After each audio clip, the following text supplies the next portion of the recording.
If you've ever built an AI agent system that worked perfectly in your demo and then fell apart the moment real users touched it, you already know that debugging is where the real engineering happens. Today we're putting two of the most popular frameworks head-to-head, LangChain and CrewAI, not on features or hype, but on something far more practical, how each one behaves when things go wrong. Because in production, things always go wrong.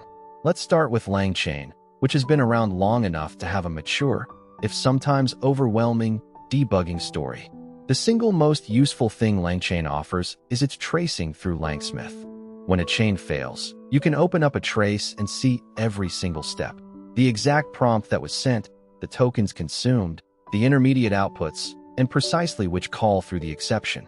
I once had a retrieval chain that kept returning garbage answers, and the trace showed the problem instantly. My retriever was returning empty documents because of a metadata filter mismatch. Without that visibility, I'd have spent hours guessing.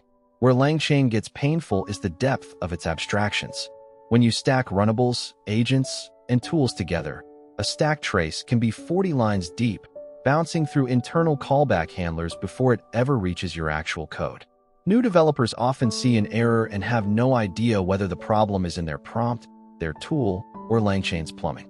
The fix is to lean hard on callbacks and verbose mode, and to wrap your custom tools in explicit try-except blocks that return clean, descriptive error messages back to the agent, rather than letting raw exceptions bubble up and confuse the model.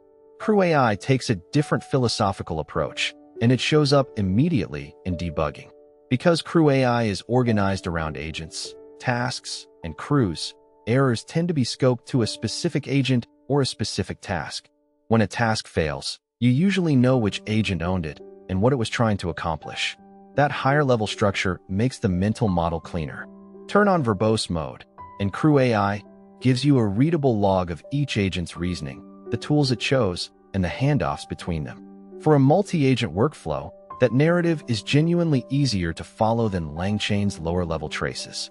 The trade-off is that CrewAI's error handling can feel like a black box when an agent gets stuck in a loop or silently produces a low-quality result without throwing anything at all.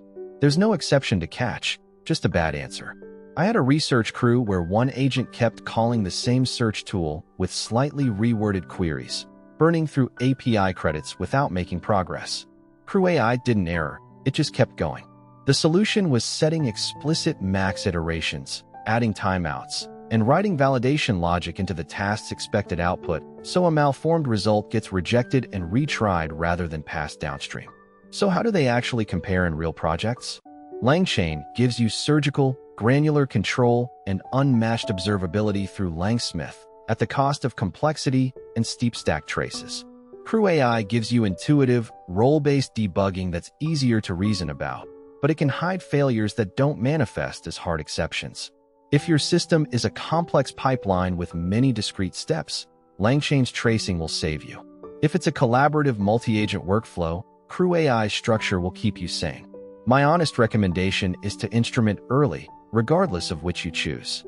Add structured logging, set hard limits on iterations and tokens, and validate outputs at every boundary. The framework matters less than the discipline. If this comparison helped clarify things, subscribe for more deep dives into building AI systems that survive contact with the real world.